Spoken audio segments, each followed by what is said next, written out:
Different kinds of racism? What? I thought there was just racism. Well, there's not, folks. We're going to learn about different kinds of racism today, okay? So quickly, though, I got a disclaimer up here. So the concept of systemic racism, which we're going to talk about here real soon, is a potentially triggering topic for some people. Some people hear systemic racism and they're like, oh, no, gasp, that's the devil speak. And if that's not one of you and you've never heard that before, then great, you're going to learn about systemic racism. And even if that is one of you, I want you to just understand that this is my understanding of it, and it is not a comprehensive explanation. And if you do have this kind of initial feeling, just try to listen for the claims that are being presented and just keep an open mind and learn something different. So we're going to recognize different forms of racism in history, society, and yes, ourselves. And we're going to recognize the difference between explicit, systemic, and unconscious racism. There's a lot to go here, and we're going to try to do it quickly. So racism, a lot of times when people think about racism, they think about like explicit racism, which is prejudice, bigotry, discrimination based on beliefs and actions that support ideas of some kind of racial superiority and usually oppresses some other racial group. So why? Why are people racist, man? Like, well, because of culture and history. So our culture, there's a nice little family here, and your culture is, it's developed from your life experiences and your family. So when you grow up from your family, you will tend to have the same kinds of beliefs that your family did. So traditions and culture and experience and beliefs, they get passed down through generations. Like, this is not new. Like, we learn from our family, like, we know that, all right? And so if your culture and your environment and your family is racist and prejudiced and oppressive, then people in that group or your family, you're going to continue to believe and perpetuate negative images and associations of oppressed groups of people. So, like, if you grow up in our Jim Crow South, which is, real Jim Crowy and, like, oppressive for our Black American population, and, like, super, super prejudiced and, like, you couldn't do certain things, like, you might grow up to also be a racist. And then, things perpetuate. Now, people like to say that racism and explicit racism is not that serious of a problem, and sure, it's not this Jim Crowy level anymore. Absolutely not. However, these pictures here of, like, Nazi people in the United States, these photos are just from the last 6 years. It's not so very long ago, so it still is present. One fun fact I thought I'd share is that U.S. Representative Steve King from Iowa has served for 9 terms, and he is a very public white supremacist, all right? He just finished up his last term this year, okay? So he just stopped being part of our American government this year. If you Google some of the things he says, you'll find some real fun stuff. I'm just going to give you one quick hit right now. I would ask you to go back through history and figure out where are these contributions that have been made by these other categories of people you're talking about. Where did any other subgroup of people contribute more to civilization? He said this in 2016. So he's talking about, like, only white people have positively contributed to civilization, or at least we've contributed the most. So it feels a little problematic, right? So obviously an explicit racism happens when somebody says, like our friend here, Steve King, or does something, like, these guys here, that has the express purpose to target as some kind of racial group harmfully to perpetuate oppression. So we know what explicit racism is. I probably didn't even need to spend that much time talking about it, but I just want to distinguish explicit racism from the systemic racism that we're about to go into, okay? So there's different racist systems throughout history, and I probably don't have to sell you too hard on that idea either. So an explicitly, like, racist system might be slavery, because that was definitely explicitly, like, a system set up that was intentionally made to oppress racial, like, groups, Black Americans who came over as slaves. And then Jim Crow and segregation and voter suppression laws are also racist systems that were in place to specifically oppress, like, our Black American community. Another one that I haven't talked about as much is housing discrimination and loan discrimination laws and policies. So in the 30s, the 40s, and especially the 50s and the 60s, banks denied home loans disproportionately to Black families with a system called redlining. And real estate agents denied Black families home sales possibilities through regular explicit racism. So remember, we just talked about like in the 1950s, like American dream, go get a house and a car and some kids out in suburbia.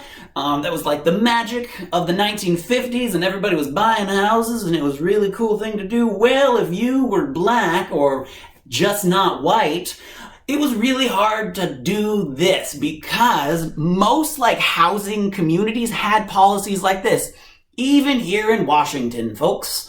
And so it would say something like this: the tenant agrees not to permit the premises to be used or occupied by any person other than members of the Caucasian race. That means white people. Only white people are allowed to live in your home.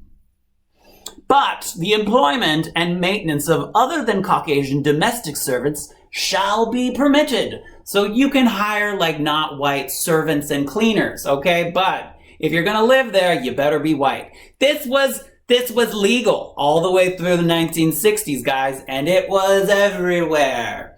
And so persistent systemic racism, that's what my next topic is. And so this is the point that I want to make, is that sometimes systems and circumstances are unintentional and they're just continuing effects after an explicitly racist system has stopped. So although like redlining and housing discrimination is not legal anymore, and it stopped officially finally in 1968, it left a situation that is a systemic problem, all right? And the two that I'm going to talk about is generational wealth and the racial wealth gap, all right? So generational wealth is the wealth of families accumulated and passed on to future generations.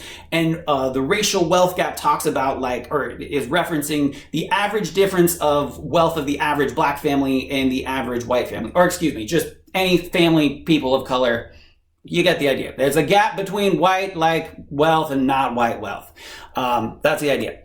So now real estate and home ownership was and still is kind of like one of the best ways to accumulate generational wealth.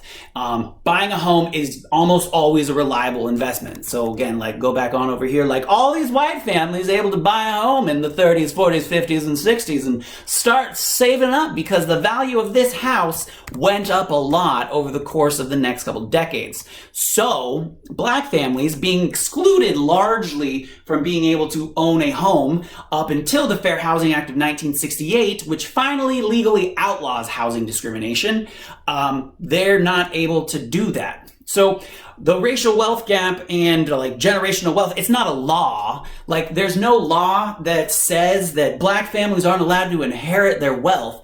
But there's just a system of circumstance that after 200 years of these other explicitly racist systems, if you're a black person and you are trying to, inherit your family's wealth, but your family doesn't have any wealth to inherit.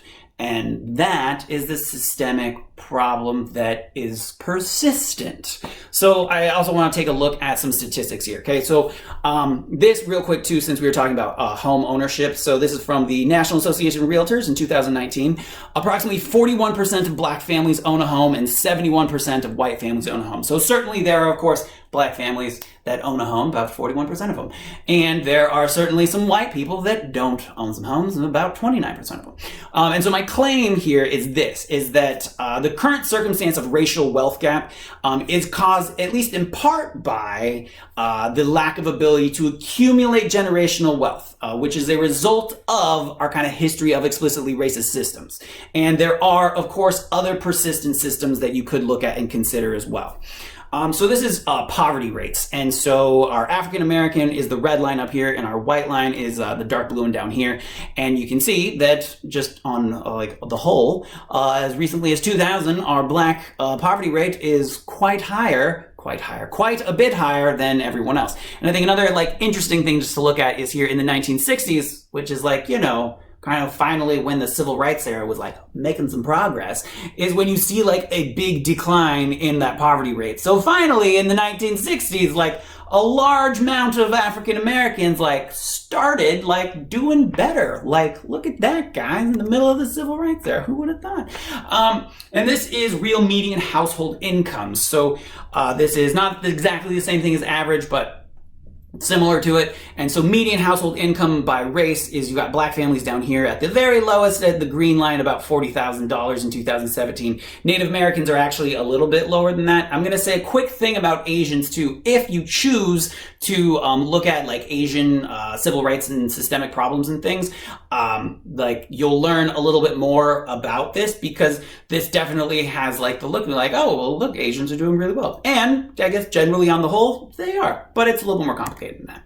All right, so another way to look at our like black systemic problems is to think about a timeline to kind of visually and conceptualize the historical situation and circumstances. So like, you know, we've got a whole system of slavery, which is like, you know, 200 plus years of slavery. And then we move into our Jim Crow situation, which is like super legal and also occasionally violent and really terrible still, like legal discrimination though, for almost 100 years. And then finally in 1968, like it gets a little bit better, but you still got like this whole history of like explicitly racist things that are happening, and only just now is it a little bit better. And so I hope it makes sense. All right, so 1979, there's this guy James Baldwin. James Baldwin kind of takes over like the civil rights mantle after Martin Luther King, and he has this quote. He says, "Every white person in this country, and I do not care what he or she says, knows one thing, that they may not know, as they put it, what they want, but they know that they would not like to be black here. If they know that, then they know everything they need to know, and whatever else they say is a lie." You know, it's really dramatic. So it's from 1979, which is about 10 years after Martin Luther King is assassinated. And so he's making this statement that, you know, even though like our history of explicit racist systems is, you know, gone, in 1979 there's still a set of circumstances that is making it so that the life of their black American is not ideal. So again, systemic problems are not necessarily any individual's fault that is living today, but a lot of the times they're just a series of circumstances that just exist and are happening that negatively, disproportionately like affect the lives of our citizens of color. Okay, so unconscious bias and sometimes racism. Everybody has bias sometimes. Everybody's got a favor for or against something. We like something, we don't like something. We have a bias. And our unconscious bias is uncontrollable. It's like an instinct, and it's based on your environment and culture and personal lived experiences and our perceptions of reality. So we have this like and dislike for things just kind of naturally, and we don't even know. That's why it's called an unconscious bias, all right? So this is you and me and everyone, because it's everyone. All right, so we have our environment, our world, our community, our friends, my family. They tell me things, I see things, I do things, and it has an impact on the way that I see things. Of course, this also makes sense. And also like our additional lived experiences and my perception of reality, the things that I see. So the reality of the present was of course shaped by the circumstances of the past. Like, this is history class. I hope we recognize that. You know, like the present is shaped by the past. So how far back past are we going to go to recognize its effects? And so sometimes, like our present is shaped by some systemic things. Sometimes explicitly racist systemic things, like housing discrimination, that has created persistent systemic problems, like what we may see as poor black neighborhoods. And these are things that exist and have existed and are arguably, probably directly connected. I hope I'm making that point now.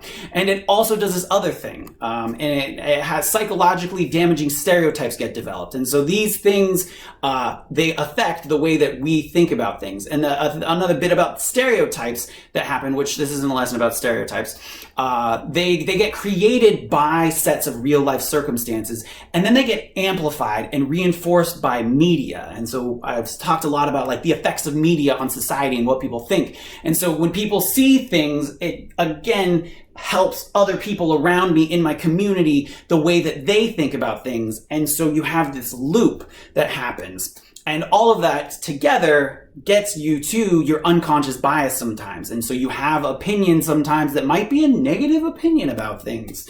And sometimes you have a positive opinion about things, like without even thinking. It's the unconscious bias. So sometimes you're like, yeah, that looks all right. And you're like, oh, I don't know about that. So acts of explicit racism or discrimination, they can happen if somebody doesn't challenge their unconscious bias. And of course, obviously, racism happens when somebody chooses to intentionally be racist. But hopefully, we're trying not to intentionally be racist. We don't want to be Steve King, guys. Don't be that guy. So how to challenge your own bias? So I want to give you a couple things here. So first, just recognize that you have an unconscious bias and give yourself permission to have it. So like, if you have a thought and you're like, oh, that was probably not a good thought, like that's okay. Just recognize you had the thought and then challenge it, okay? Ask yourself, like, how might my negative assumption negatively impact somebody else? What is maybe causing my bias right now? What is actually at the root cause of the thought that I just had? And can I trace it back to, like, some of these other things and challenge my perception of reality? And then can I also imagine somebody else's perspective with a positive intent? So if I'm making a negative assumption about someone, can I think about like what is their situation and what would they be thinking with a positive intent? And also, like, you know, maybe they don't have a positive intent. Remember this, though, that everyone, literally everyone, myself and you and everyone else you see in the world, has the capacity to be an awful person. Also, they have the capacity to be a good person. I know I wrote good and terrible. Everybody has the capacity to be whatever, all right? And try not to associate the actions of an individual with, like, your belief about, like, a group. Because, again, then that feeds into this whole cycle of unconscious bias, and sometimes you end up with some negative assumptions. So unconscious bias, it just happens, and our unconscious bias and our perceptions of the world is shaped by sometimes like systemic things that are happening. And also, like, explicit racism still does occur. It's not necessarily everywhere, but everybody has and experiences and sees some form of this, and it looks a little bit different, and it's important that you recognize that. And different minority groups in the United States history have had to struggle with different levels of explicit and systemic problems, and that those problems have definitely affected what other people perceive to be their life.